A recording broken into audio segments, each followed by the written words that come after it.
कर मैं न जाऊंगा खाली। যেটা বলে নবী দরবারে কে গেছে? কেউ কি খালি হাতে ফিরে এসেছে?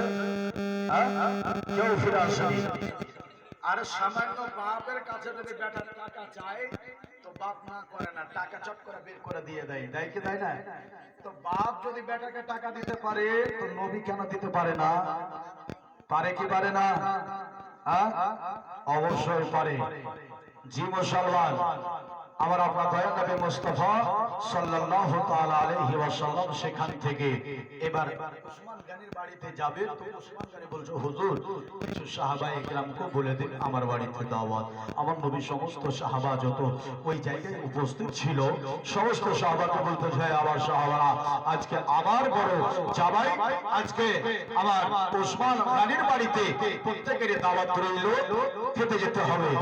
আমার আপনার দয়া নবী মুস্তাফা বলতে আছে, ওসমান গনি বেটা কখন যাওয়া লাগবে, কোন সময়টা যাবো বলো? হযরত ওসমান গনি রাদিয়াল্লাহু তাআলা আনহু বলতে আছে, ইয়া রাসূলুল্লাহ, ইয়া হাবিবাল্লাহ, নবী গো সময় লাগবে না, সময় দিতে হবে না।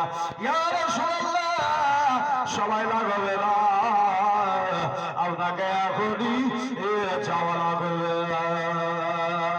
হযরত ওসমান গনি রাদিয়াল্লাহু তাআলা আনহু আবার আপনার নবী মুস্তাফা সমস্ত সাহাবাকে নিয়ে বাবা আপনার হুজরা মোবারক হয়েছে ওসমান গনির বাড়ির দিকে রওনা হয়ে গেল। আমার নবী চলে আগে আগে, সাহাবারা চলে পিছে পিছে।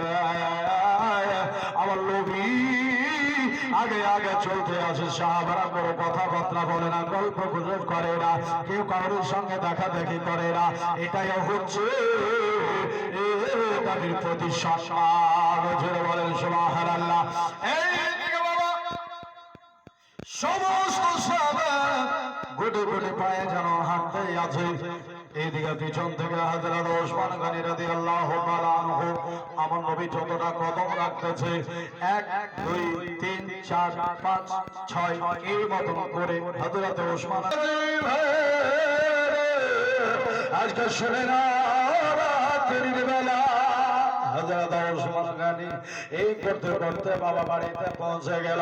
বাড়িতে পৌঁছে যাওয়ার পর হযরত ওসমান গনি রাদিয়াল্লাহু তাআলা আনহু বিবি উম্মে কুলসুমকে বলতে আছে, বিবিরা আমার নবী মুস্তাফা বাড়িতে আগমন করেছেন, এবার তুমি খাবারের তুমি সিস্টেম তৈরি করো, তৈরি করে দাও, তুমি তৈরি করে সামনে হাজির করো।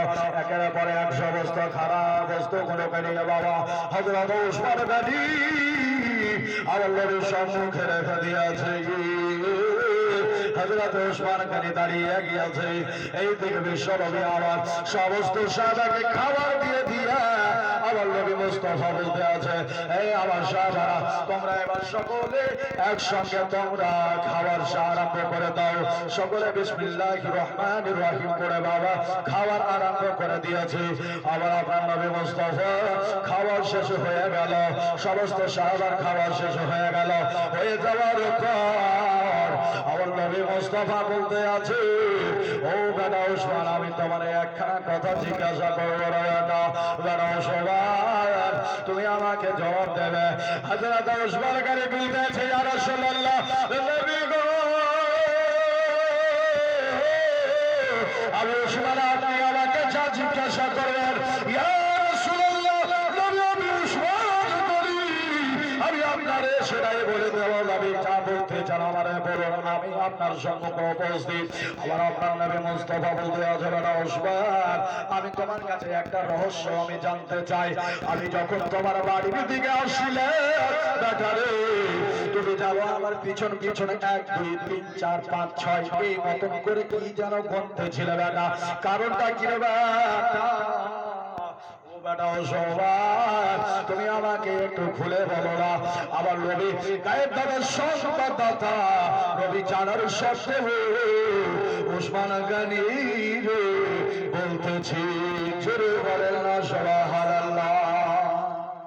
আপনি আমার বাড়িতে আসলে সেই সংখ্যাটা আমি গুনছিলাম। জোরে বলে আজকে কেউ বলবে যে আমরা একটা আলেমের কদম গুনগুন, হ্যাঁ আরো বলবো আর ট্যাগ ধরে ছেঁচড়া, হ্যাঁ, তো যাই হোক বাবা, যারা আলিমকে ভালোবাসে এরা কোনোদিন আলিমকে দুঃখ, আমি এই জন্য আপনার কদমটা গুনতেছিলাম। আল্লাহ তো আমাকে টাকা পয়সা, ধন দৌলত, জমি জায়গা, গাড়ি বাড়ি সব দিয়েছে। ইয়া রাসূলুল্লাহ, আমি তামান্না, আমার ইরাদা, আমার মনের বাসনা যে আপনি যতটা কদম দিয়ে আপনি আমার বাড়িতে আসলে আমি উসমান, আমি ইসলামের জন্য, কিসের জন্য একটু জোরে বলেন, কিসের জন্য? কত সুন্দর জবাবটা শুনে আমরা যদি বলতে পারতাম তাহলে মসজিদটা কিরকম হতো, আরো সৌন্দর্যময় হতো। হ্যাঁ, আমার নবীর শানে বলতে আছে হযরত ওসমান গনি, হুজুর আমি ইসলামের জন্য আপনার মহব্বতে, কার মহব্বতে? আল্লাহ আল্লাহ রাসূলের মহব্বতে আপনার একটা একটা কদমের ওসিলায়,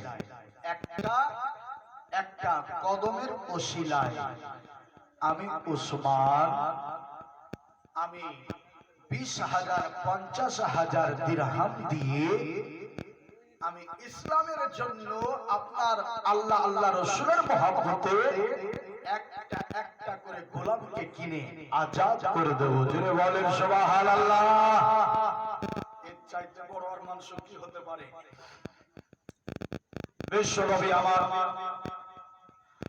ওসমান গনি রাদিয়াল্লাহু তাআলা আনহু জাবরে বলেছে, ইয়া রাসূলুল্লাহ আপনার একটা কদমের ওসিলায় আমি একটা একটা গোলাম কিনে আমি আজাদ করে দেব ইয়া রাসূলুল্লাহ।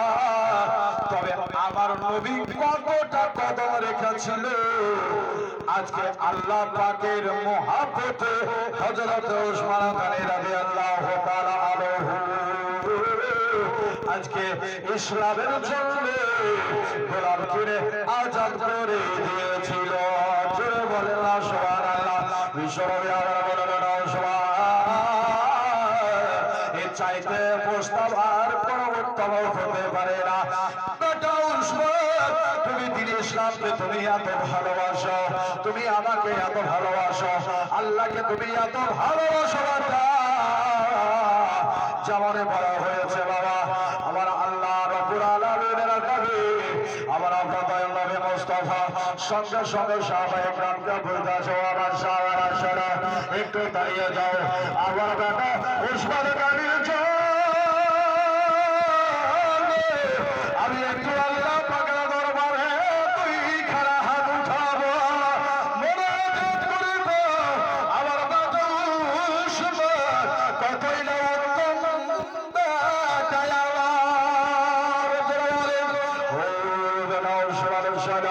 আমি আজকে তোমার জন্য দোয়া করব, আল্লাহ পাকের দরবারে আমার আপনার দয়াল নবী মুস্তাফা সমস্ত সাহাবাকে নিয়ে দোয়া করলেন। দোয়া শেষ করে দিয়ে ওসমান গনিকে বলতে আছে, ও ওসমান গনি তুমি তো উত্তম কাজ করেছো, এটা তো খুবই সুন্দর ভালো কাজ। কেন তখনকার জামানায় এই একটা দিরহাম দুইটা দিরহামের মূল্য এখনকার জামানায় অনেক রে বাবা। ওই সবাই 10 20 40 100 200 500 দিরহাম দিয়ে একটা একটা গোলামকে আজাদ করে ইসলামের ছায়ার তলে এসেছে। সুবহানাল্লাহ। হযরত ওসমান গনি রাদিয়াল্লাহু তাআলা আনহু আজাদ করলেন। তো নবী আমার বলতে আছেন ওসমান খুবই উত্তম কাজ। হযরত ওসমান বলছে, হুজুর আমার দৌলত যদি আমি লুটিয়ে দিই তবুও আমার কিছুই নয়, কেন আমার মনে হয় না যে আমার কিছু হয়েছে নাকি, কিন্তু ইয়া রাসূলুল্লাহ একটা কাজ করলে আমি ইয়াকিন গ্যারান্টি পাবো। কি ইয়া রাসূলুল্লাহ? আমার ধন দৌলত টাকা পয়সা জমি জায়গা বাড়ি গাড়ি এটা তো দূরের কথা। হ্যাঁ, আজকে তো সত্য কথা বলতে আমাদের ভীমরতি হয়ে যায়, সত্য কথা বলতে। সাহাবা তাবেঈন খোলাফায়ে রাশিদিনকে দেখেন, তাদের জীবনী উঠিয়ে দেখেন, জীবনী করলে হবে না, জীবনী করে জীবনী শুনে তার কথার মতো আমল করতে হবে, নচেত ওই শোনাটা ব্যর্থ।